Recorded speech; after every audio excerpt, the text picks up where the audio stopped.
Hello dear students, कैसे हैं आप सभी।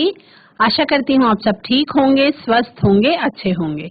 आईसीटी वर्चुअल क्लासरूम देहरादून में आप सभी का स्वागत करती हूँ। मेरा नाम समता है और बच्चों क्लास 8th में चैप्टर आपका जो चल रहा था वायु प्रदूषण और जल प्रदूषण के बारे में, उसमें कुछ क्वेश्चन आंसर्स हैं जो एग्जाम में आपको पूछे जा सकते हैं। तो चैप्टर के कॉन्सेप्ट में आपको क्लियर करवा चुकी हूँ। अब उससे रिलेटेड किस प्रकार के क्वेश्चन आंसर आपके एग्जाम में पूछे जाते हैं उसके बारे में हम बातचीत कर रहे हैं। स्क्रीन पर आपको इंग्लिश में जो दिखाई पड़ता है उसको भी पढ़ के समझने की कोशिश करेंगे और एक एक शब्द को मैं आपको हिंदी में भी अच्छे से समझाती हूँ, तो मेरी आवाज पे भी जरूर ध्यान देंगे क्योंकि आवाज से ही आपको एक्सप्लेनेशन समझ में आएगी। जो आपको बोर्ड पे दिखाई पड़ता है क्वेश्चन और आंसर, वो सारा का सारा मैं आपको हिंदी में बताती हूँ। क्लास में चलेंगे डिजिटल बोर्ड की तरफ और उन्हीं क्वेश्चंस को हम आगे कंटिन्यू करेंगे। 1 नंबर के क्वेश्चंस जितने भी पूछे जा सकते हैं, जो इस चैप्टर से रिलेटेड कॉन्सेप्ट से जितने भी प्रकार के प्रश्न बनते हैं 1 नंबर में, उसके बारे में आपसे चर्चा हो चुकी है। अब हम बात करेंगे short question answer type, short types question answer, जिसमें आपका कम से कम 3 या 4 लाइन लिखने हो, 3-4 लाइन में आपको क्वेश्चन का आंसर देना हो, उस तरीके के क्वेश्चंस के बारे में बात करेंगे। तो उसमें आपका क्वेश्चन नंबर 1 क्या कह रहा है? Why it is dangerous to burn polymers? Polymers को जलाना क्यों खतरनाक है? इंग्लिश में लिखा है स्क्रीन पे और उसको मैं हिंदी में भी बोल रही हूँ, तो इसलिए मेरी आवाज पे ध्यान रखना आपका जरूरी है। आंसर क्या है? When polymers such as plastics are burned, carbon containing gases are released. When polymers में आप जैसे कि प्लास्टिक की बात कर रहे हैं, तो प्लास्टिक को अगर आप जलाते हैं तो उससे जो गैसेस निकलती हैं, जब कोई भी चीज को आप जलाते हैं, बर्न करते हैं, तो उससे धुएं के रूप में बहुत सारी गैसेस निकलती हैं। तो जो गैसेस निकलती हैं उसमें क्या होते हैं? कार्बन कंटेनिंग गैसेस होती हैं, यानी कि उस गैस में कार्बन की अधिकता होती है, कार्बन की मात्रा उसमें ज्यादा होती है। ड्यूरिंग द बर्निंग प्रोसेस, यानी कि जलने की प्रक्रिया के दौरान, the carbon combines with oxygen present in the atmosphere. उस समय पे क्या होता है? जो जलने वाले धुएं में कार्बन निकलता है वो वातावरण में मौजूद ऑक्सीजन के साथ क्या कर लेता है? बॉन्ड बना लेता है और उसके बाद फॉर्म्स ऑक्साइड्स ऑफ कार्बन, और उसके बाद कार्बन के ऑक्साइड्स बना लेता है, जैसे कि कार्बन डाइऑक्साइड बना लेता है। These gases have been linked with global warming. ये गैसेस वैश्विक उष्णन के लिए सीधे तौर पे जिम्मेदार हैं। Depletion of the ozone layer, जो ओजोन लेयर घट रही है, जिस जैसे उसमें छेद हो रहे हैं, उसके लिए ये उत्तरदायी है। अम्लीय वर्षा के लिए ये उत्तरदायी है। They create harmful effects on our ecosystem, और ये हमारे पर्यावरण तंत्र के लिए खतरनाक प्रभाव पैदा कर रहे हैं। And on health of living beings, और जीवित ऑर्गेनिजम्स के, सजीवों के स्वास्थ्य पर भी ये असर डाल रहे हैं। तो क्वेश्चन था कि पॉलीमर्स को आप प्लास्टिक्स भी लिख सकते हैं, है ना? तो प्लास्टिक्स को जलाना क्यों खतरनाक है?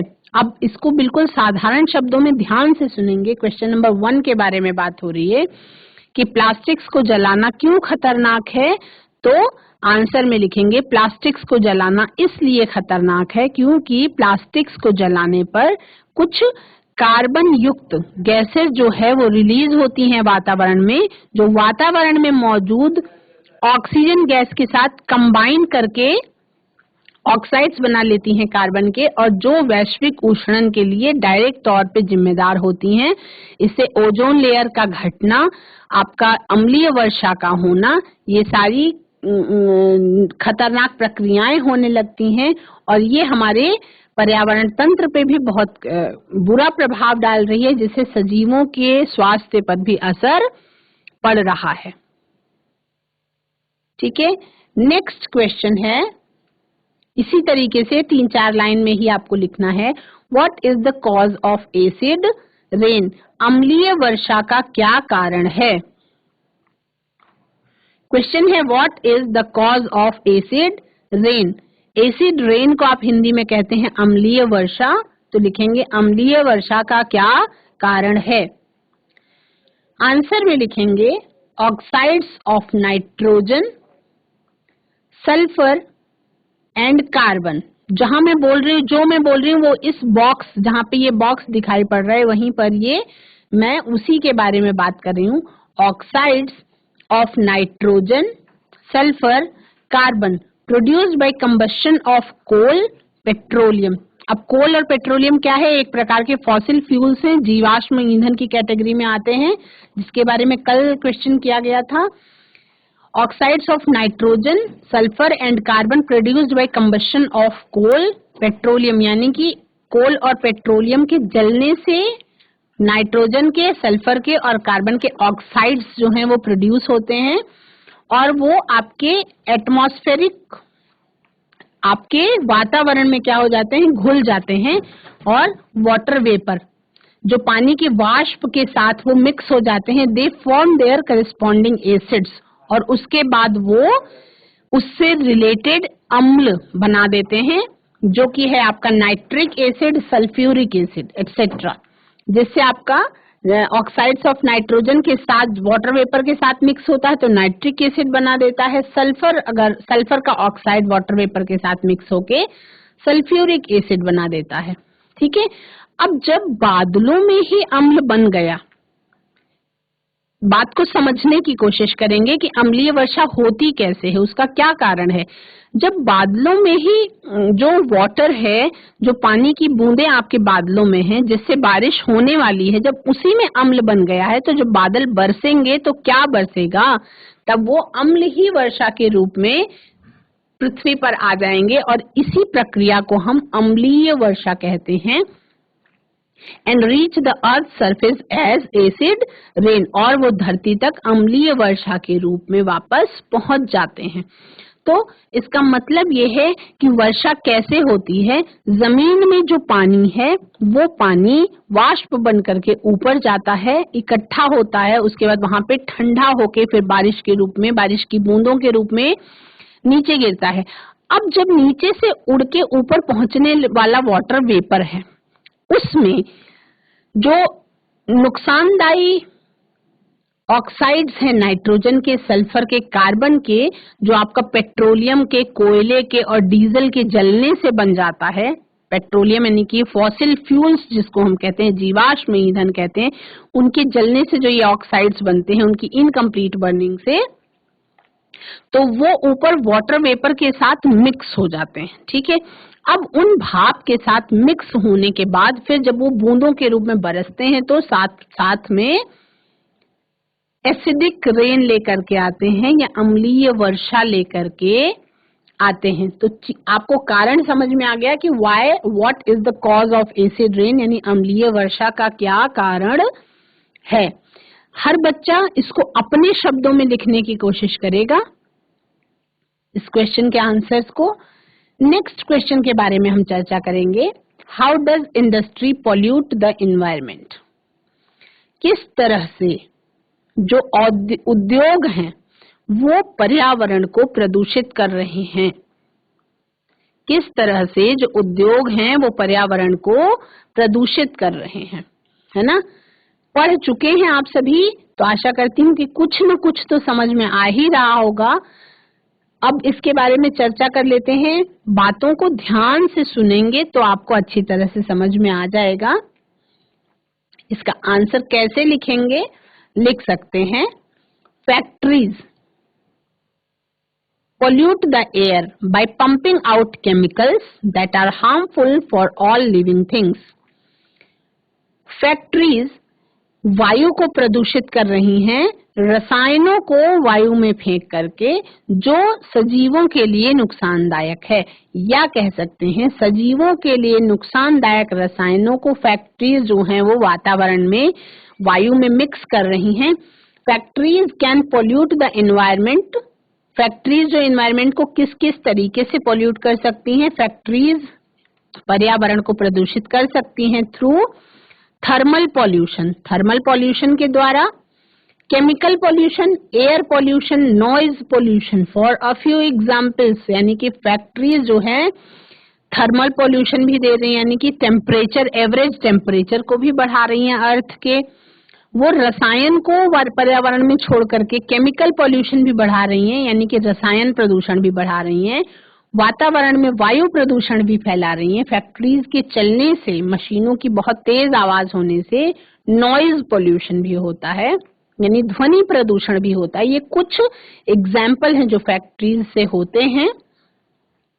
Thermal pollution is when hot water is dumped into cool water in a river, lake, pond और bay. थर्मल पॉल्यूशन क्या है? थर्मल पॉल्यूशन वो है जब बहुत ज्यादा गर्म पानी ठंडे पानी के स्रोत में डायरेक्ट डाल दिया जाता है, तो वहां का पानी जो है वो बिल्कुल प्रदूषित हो जाता है। किस तरह से प्रदूषित होता है? The difference in temperatures can promote algae growth.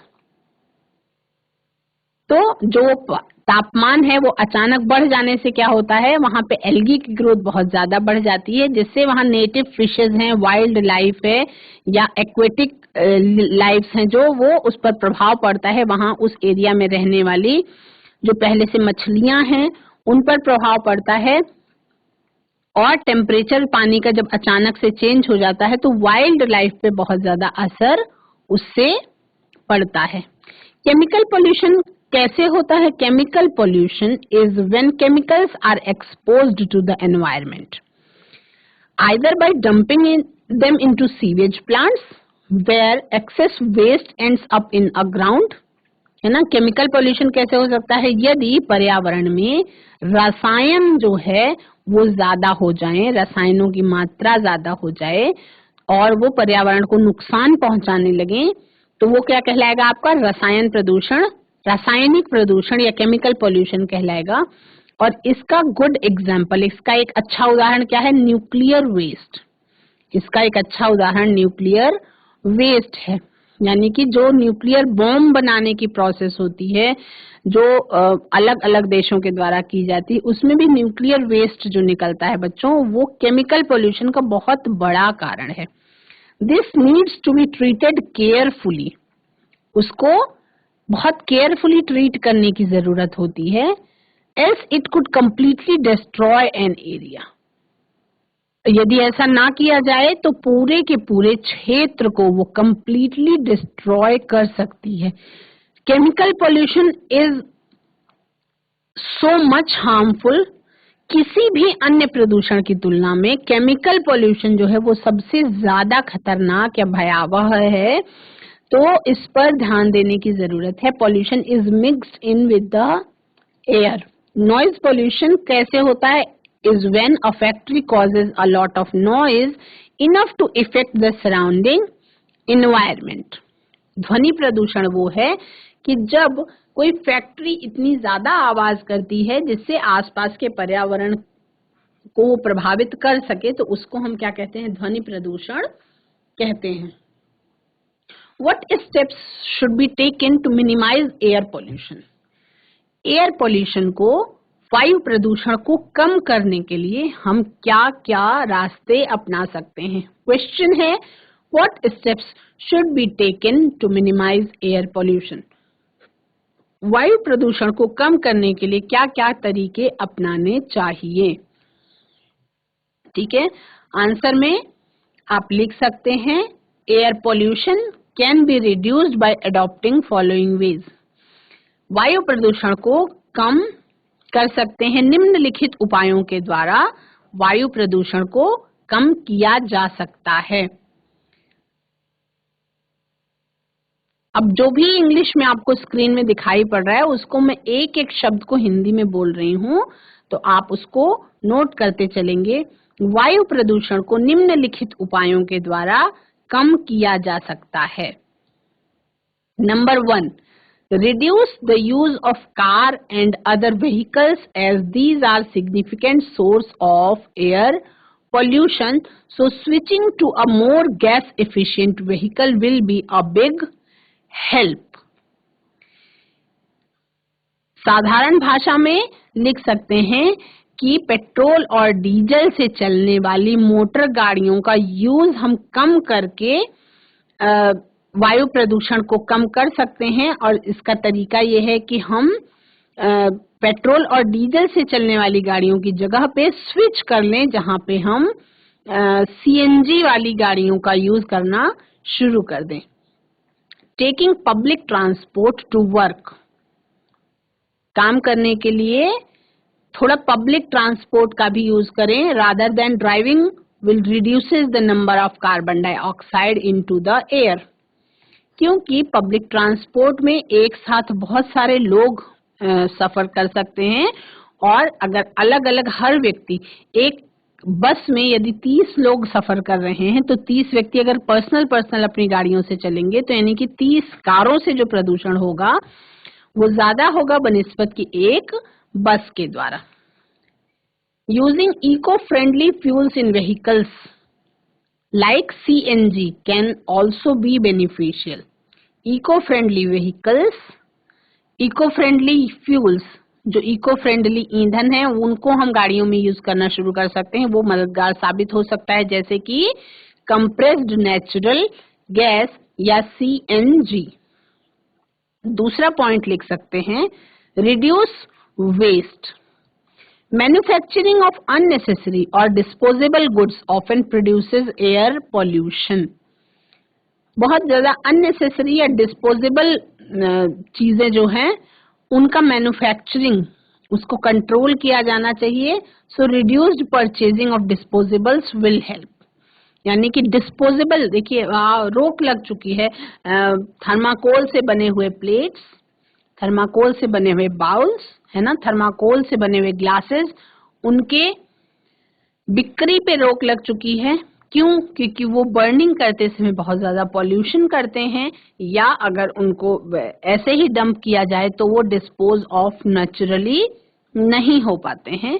तो उन डिस्पोजेबल्स पे रोक लगी हुई है, और जब उनकी मैन्युफैक्चरिंग ही नहीं होगी तो जब जिस चीज को रोक दिया जाएगा तो दूसरे कोई ना कोई रास्ते जरूर आएंगे। लेकिन जब ये बनना शुरू होता है तो इतना बूम पे रहता है कि नुकसान ऑलरेडी वो पर्यावरण को बहुत ज्यादा पहुंचा चुका है।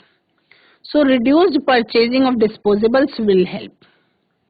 डिस्पोजेबल्स की परचेजिंग जो है वो हेल्प कर सकती है इस मामले में। इन जनरल, सामान्य तौर पे फॉलो द सॉलिड वेस्ट मंत्रा, इस मंत्र को फॉलो करना जरूरी है, जहां पे RRR का आपका फॉर्मूला लगता है, जिसमें एक और चीज आप लगा सकते हैं, रिड्यूस, रीयूज, इस्तेमाल को कम करें, एक बार इस्तेमाल की गई चीज को दोबारा भी इस्तेमाल करने के लायक रखें, रिपेयर करके इस्तेमाल करें, एंड रिसाइकिल, और उसको रिसाइकिल करके भी यूज कर सकते हैं। And this will reduce air pollution as well from transporting, treating और disposing of unnecessary waste.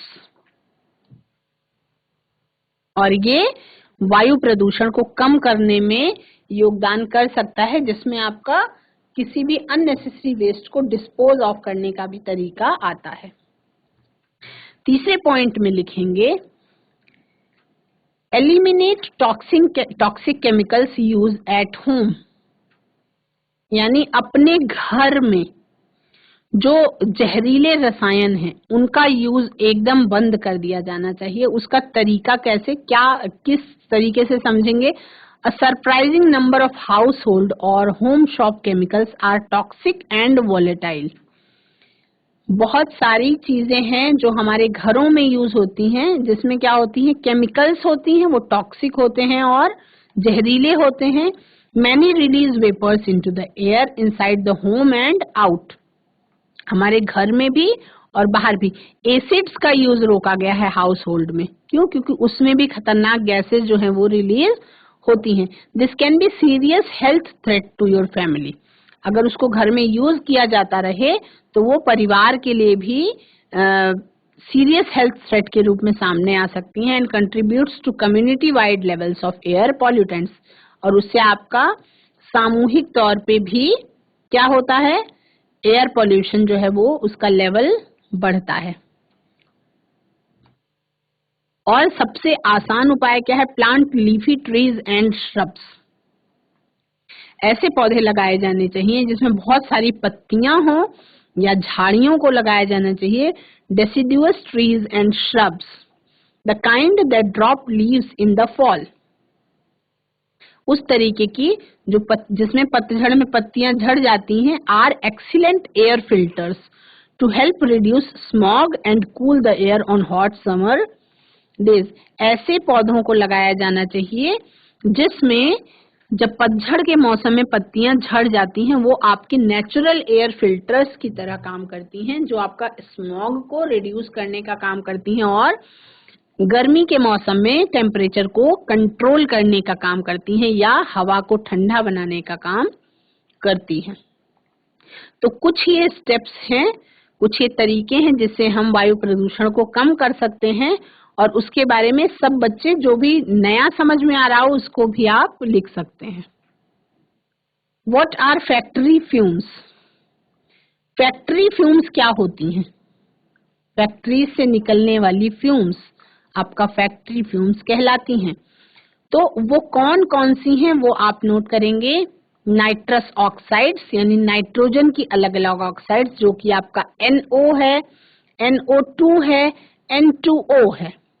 Sulphur dioxide, carbon dioxide and carbon monoxide are the famous ones. ये सारी मशहूर फैक्ट्री फ्यूम्स हैं जो फैक्ट्रीज से निकलने वाली फ्यूम्स में प्रेजेंट होती हैं, depending on the reactions that are taking place in the factory. जो फैक्ट्री में हो रही हैं रिएक्शंस, उसके द्वारा अलग अलग चीजें, नाइट्रोजन के ऑक्साइड्स वातावरण में छोड़े जाते हैं, सल्फर के ऑक्साइड्स वातावरण में छोड़े जाते हैं, या कार्बन के ऑक्साइड्स, जो कार्बन मोनोऑक्साइड है, वो वातावरण में छोड़े जाते हैं, और उन्हीं को हम क्या कहते हैं, फैक्ट्री फ्यूम्स कहते हैं। नेक्स्ट क्वेश्चन क्या है, what are the harmful effects of acid rain. अम्लीय वर्षा के क्या खतरनाक प्रभाव हैं। आंसर में लिखेंगे, it irritates I and skin of human beings. ये मनुष्यों की आंखों और स्किन में इरिटेशन पैदा कर सकता है, खुजली कर सकता है। It inhibits germination and growth of seedlings. Acid rain जो है वो सीडलिंग्स की ग्रोथ और जर्मिनेशन पे भी प्रभाव डालता है। It changes the fertility of the soil, destroys plants and aquatic life. ये मृदा की उर्वरक क्षमता को बदल सकता है, पौधे को डिस्ट्रॉय कर सकता है या खत्म कर सकता है, और जलीय जीवन के लिए भी खतरनाक है। चौथा प्रभाव लिखेंगे, it causes corrosion of many buildings, bridges etcetera. Acid rain से प्रभावित होने वाला सबसे महत्वपूर्ण उदाहरण है ताजमहल, है ना। तो वो आपका क्या कर रहा है, बहुत सारी मॉन्यूमेंट्स को, बिल्डिंग्स को कोरोजन हो रहा है, ब्रिजेस को, जिससे वो क्या हो रही हैं, कमजोर हो रही हैं, उनकी चमक फीकी पड़ रही है। क्यों? अम्लीय वर्षा के कारण। और ये सबसे बड़ा प्रभाव है जो इस समय में देखने को मिल रहा है। नेक्स्ट क्वेश्चन है, how acid rain does effects the environment. Acid rain कैसे पर्यावरण को प्रभावित करती है, उसके बारे में आपको लिखना है। आंसर लिखेंगे, acid rain affects the environment in several ways. Acid rain, अम्लीय वर्षा, पर्यावरण को अलग अलग कई तरीकों से प्रभावित करती हैं, जो कि निम्नलिखित हैं। Point number 1, it can leach nutrients from the soil making them unavailable to plant life. ये क्या करती है, ये मृदा से, सॉइल से न्यूट्रिएंट्स को खींच लेती है, जिससे प्लांट लाइफ के लिए ये काम की नहीं रह जाती है। दूसरा पॉइंट है, it can affect the growth of plants as many plants have a specific soil pH for optimum growth.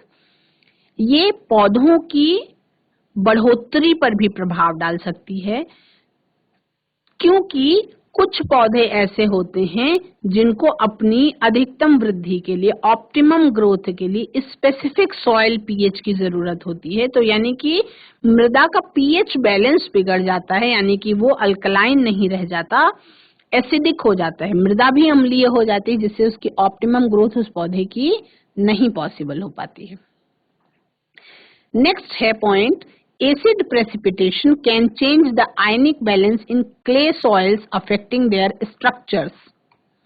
Acid precipitation जो है जब वो हो जाता है तो क्ले सॉइल्स जो होती हैं उनकी संरचना प्रभावित होती है, यानी कि चट्टानों की संरचना जो है वो प्रभावित होती है, क्योंकि अगर एसिड और बेस का कंटेंट जो है चेंज हो जाए तो उससे उसकी संरचना प्रभावित होती है। In some soils, acid precipitation may free up metals, जैसे कि lead, in the soil that can be taken up by the plants and contaminate the associated seeds or fruit. यानी कि जमीन अगर प्रदूषित हो गई तो उसमें होने वाले बीज और फल वो भी प्रदूषित हो जाते हैं, जिसको हमको खाना होता है। It can affect fish and amphibians by reducing the pH of the water, impacting their health and breeding success. और जो अम्लीय वर्षा है, लास्ट पॉइंट लिखेंगे, जो अम्लीय वर्षा है वो उभयचरों पे और जलीय जंतुओं पे, यानी कि फिशेस पे बहुत ज्यादा प्रभाव डालती है, क्योंकि अम्लीय वर्षा पानी के पीएच को घटा देती है, जिससे पानी अम्लीय हो जाता है और वो उनके स्वास्थ्य के लिए और उनकी रिप्रोडक्शन के लिए, ब्रीडिंग सक्सेस के लिए इम्पोर्टेंट है। यानी कि पीएच नॉर्मल होगा तभी ये काम हो सकता है। जो एसिड रेन होने से, अम्लीय वर्षा में अम्लीय पानी हो जाने से ये काम अच्छी तरह से नहीं हो पाता है। ठीक है, तो अम्लीय वर्षा के क्या क्या प्रभाव हैं उसके बारे में आप लोग जान रहे हैं, कई क्वेश्चंस इससे रिलेटेड हो चुके हैं। अब नेक्स्ट क्वेश्चन इससे रिलेटेड एक और है, how acid rain does effects water ecosystem. किस तरह से अम्लीय वर्षा जलीय इकोसिस्टम को प्रभावित करती है, जलीय पर्यावरण तंत्र को किस तरह से प्रभावित करती है अम्लीय वर्षा, उसके बारे में क्वेश्चन पूछा गया है।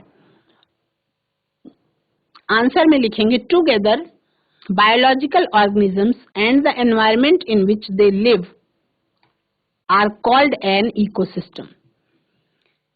एक साथ में जो बायोलॉजिकल इन्वायरमेंट है, ऑर्गेनिज्म है, और इन्वायरमेंट जहां पे वो पौधे रह रहे हैं उसको हम क्या कहते हैं, पर्यावरण तंत्र कहते हैं, इकोसिस्टम कहते हैं। The plants and animals living within an ecosystem are highly interdependent. जो पौधे और जंतु उस पर्यावरण तंत्र के, पारिस्थितिकी तंत्र के अंदर होते हैं, वो एक दूसरे पर क्या होते हैं, डिपेंडेंट होते हैं, यानी एक दूसरे पर आश्रित होते हैं। इस तरीके के पारिस्थितिकी तंत्र में जो भी जीव जंतु या पेड़ पौधे होते हैं वो एक दूसरे पर आपस में आश्रित होते हैं। फॉर एग्जाम्पल, हम अगर उदाहरण की बात करें तो फ्रॉग्स में tolerate relatively high levels of acidity, but if they eat insects like the mayfly, they may be affected because part of their food supply may disappear. Frogs जो हैं वो आपका इस तरीके से हाई लेवल की जो एसिडिटी है उसको टॉलरेट कर सकते हैं, लेकिन मे फ्लाई उसको टॉलरेट नहीं कर सकती, और मे फ्लाई जो है वो फ्रॉग्स का क्या है, भोजन। They may be affected because part of their food supply में डिसअपियर। तो उससे क्या होगा, फ्रॉग की जो फूड सप्लाई है वो कम हो जाएगी, because of the connection between the many fishes, plants and other organisms living in an aquatic ecosystem. उससे क्या होगा, इस तरीके से जो आपका इंटरकनेक्शन है पारिस्थितिकी तंत्र में, एक पौधे से एक जंतु पे जो डिपेंडेंसी है, जो आश्रित हैं, तो वो क्या हो जाएगा, वो सिस्टम बिगड़ जाएगा। उससे क्या होता है, एक्वेटिक इकोसिस्टम जो जलीय पारिस्थितिकी तंत्र है उसमें उसका पीएच चेंज हो जाता है, यानी कि वो अम्लीय हो जाएगा और एल्यूमिनियम उसमें बढ़ जाएगा, जिससे बायोडायवर्सिटी जो जैविक विविधता है वो भी प्रभावित होती है। Thus, as lakes and streams become more acidic, अम्लीय वर्षा से क्या हो जाएगा, झील और झरने ये ज्यादा अम्लीय हो जाएंगे और the numbers and types of fishes and other aquatic plants and animals that live in these waters decrease। और इसके कारण क्या होगा, अम्लीय वर्षा के कारण जब जलीय स्रोत अम्लीय हो जाएंगे तो उसमें रहने वाले जो जीव जंतु हैं या वनस्पतियां हैं उनकी ग्रोथ प्रभावित होगी और उनकी संख्या में कमी आ जाएगी। नेक्स्ट क्वेश्चन है, what are the causes of increasing amount of carbon dioxide in air. वातावरण में, हवा में कार्बन डाइऑक्साइड की अमाउंट अगर इंक्रीज हो रही है तो उसका क्या कारण है, उसके बारे में उसका आंसर लिखेंगे। Human activities are the main reason for the increasing the amount of carbon dioxide. हम मनुष्यों का ही, जो हम लोगों की एक्टिविटीज हैं वही कार्बन डाइऑक्साइड को बढ़ाने का कारण है, जो मेन कारण है। जो हम लोगों की मानवीय क्रियाकलाप हैं वही मेन रीजन है जिससे वातावरण में कार्बन डाइऑक्साइड की मात्रा बढ़ रही है। कैसे? The major sources of human emissions are the burning of fossil fuels, जिसके बारे में कल हम बात कर रहे थे, फॉसिल फ्यूल्स के बारे में, जीवाश्म ईंधनों के बारे में। वो आपका मेजर सोर्स है ह्यूमन एमिशंस में। जैसे कि जब हम पेट्रोल और डीजल को जलाते हैं, नेचुरल कोल को जलाते हैं, तो उससे क्या होता है, उसकी इनकम्प्लीट बर्निंग से जो गैसेस निकलती हैं वो कार्बन डाइऑक्साइड की मात्रा को वातावरण में बढ़ा देती हैं। Oil and natural gas for industry driving our transport, heating our homes and generating electricity. जो हम अपने घरों को गर्म या ठंडा करते हैं उसमें भी फ्यूम्स जो निकलती हैं वो भी नुकसानदायी होती हैं। Another factor is deforestation। हम मनुष्यों द्वारा ही जो जंगलों की कटाई की जा रही है उससे भी कार्बन डाइऑक्साइड का लेवल बढ़ रहा है वातावरण में। और because new trees are not allowed to replace those removed, क्योंकि नए पौधे उतनी तेजी से ग्रो नहीं करते हैं। और जैसे हमने जब पेड़ काटने से पहले प्लानिंग करनी चाहिए, अगर मान लीजिए स्पेसिफिक एरिया के पेड़ काटने हैं तो उसके पहले उसके आसपास उतनी ही संख्या में पेड़ लगा देने चाहिए, और जो वो बड़े होने लगे, अच्छी मात्रा में उसमें पत्तियां आ जाएं, तभी उन पुराने पेड़ों को काटा जाना चाहिए, है ना। ये कुछ तरीके हैं जिसको अपना के हम कार्बन डाइऑक्साइड की मात्रा को वातावरण में कम कर सकते हैं, लेकिन उसके लिए हमें जागरूक होना होगा। Explain the 3R principles to reduce pollution. वो 3R प्रिंसिपल्स हैं जिससे हम पॉल्यूशन को कम कर सकते हैं। वो क्या हैं? The 3R principle includes recycle, reuse and reduce of the available resources. वो 3R प्रिंसिपल कौन कौन से हैं? जहां पे आपका चक्रण, पुनर्यूज, दोबारा से यूज करना, और रिड्यूस यानी कि इस्तेमाल को कम करना। जो आपके पास अवेलेबल संसाधन है उनके इस्तेमाल को कम करके दोबारा से उसको यूज करके और उसको रिसाइकिल करके हम पॉल्यूशन को रिड्यूस कर सकते हैं। नेक्स्ट कुछ इसी से रिलेटेड क्वेश्चन है। डिफाइन वाटर पॉल्यूशन, यानी कि जल प्रदूषण को डिफाइन करिए। तो जल प्रदूषण क्या है? Water pollution is the contamination of water bodies such as lakes, झील, रिवर्स, नदियां, ओशंस, समुद्र, एंड ग्राउंड वाटर, और जमीन के अंदर का पानी, जो हमारे मनुष्यों के क्रियाकलाप के कारण पॉल्यूटेड हो रहा है, कंटामिनेट हो रहा है या प्रदूषित हो रहा है, which can be harmful to organisms and plants which live in these water bodies। तो हम मनुष्य ही सारी परेशानियों की जड़ हैं। हम लोग अगर अपने आप को नहीं सुधारेंगे तो वाटर पॉल्यूशन के कारण आपको मछलियां भी खाने को नहीं मिलेंगी, क्योंकि मछलियां धीरे धीरे खत्म हो रही हैं वाटर बॉडीज में। बच्चों, आज की क्लास में जल प्रदूषण और वायु प्रदूषण से रिलेटेड बहुत सारे क्वेश्चंस के बारे में हमने चर्चा करी। आशा करती हूँ आपको चीजें समझ में आ रही होंगी, और रिक्वेस्ट है अगर आप ध्यान से सुनेंगे, समझेंगे तो चीजें आपको जरूर समझ में आएंगी। आज की क्लास में इतना ही। अगली क्लास में हम फिर मिलेंगे। आज की क्लास में जुड़ने के लिए आप सभी का धन्यवाद। That's all for today. Have a nice day. Take care.